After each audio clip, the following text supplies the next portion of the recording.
just one day into spring break. Word that students in Ontario won't be back in class for a while. No one wants our kids in school more than I do. That's where they belong.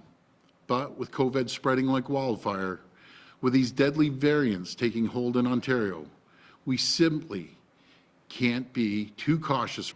COVID cases are surging in the province. Today, for a second straight day, more than 4,400 new cases were reported. Just yesterday, the education minister assured parents in a letter that the priority was keeping schools open. Today, the government said it was too risky to bring students back after a week off in the community. We'll communicate to parents based on the advice we received from the Chief Medical Officer of Health to reopen our schools. That is our intent. It just has to be safe. Our government failed us like this. We should not be in this position 1 year later. They knew the third wave was coming. Parents in 3 regions, including Toronto, already had to keep their kids home last week. Now people across the province are scrambling.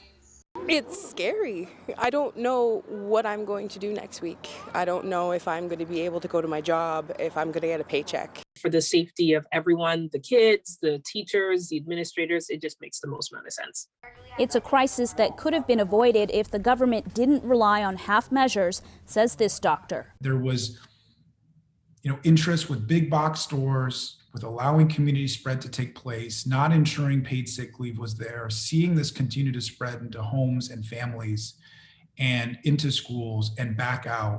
And with the current stay-at-home order in place, this doctor is calling on everyone to step up. We have to just now do our part and not fail our children and do everything we can to drive down community transmission so that schools really can be the first doors to open. So, Magda, what about vaccines? It can get confusing, and where are teachers on the priority list? Well, in some parts, including hotspots, they've actually already started booking educators for appointments. And we know that staff that work with special needs students, they're eligible to across the province. But just today, we heard of some canceled appointments in York region. So it will be interesting to see whether the supply of vaccine will be moving fast enough to get most teachers vaccinated before schools reopen, Adrienne. All right, understandable anxiety there. Magda, thank you. You're welcome.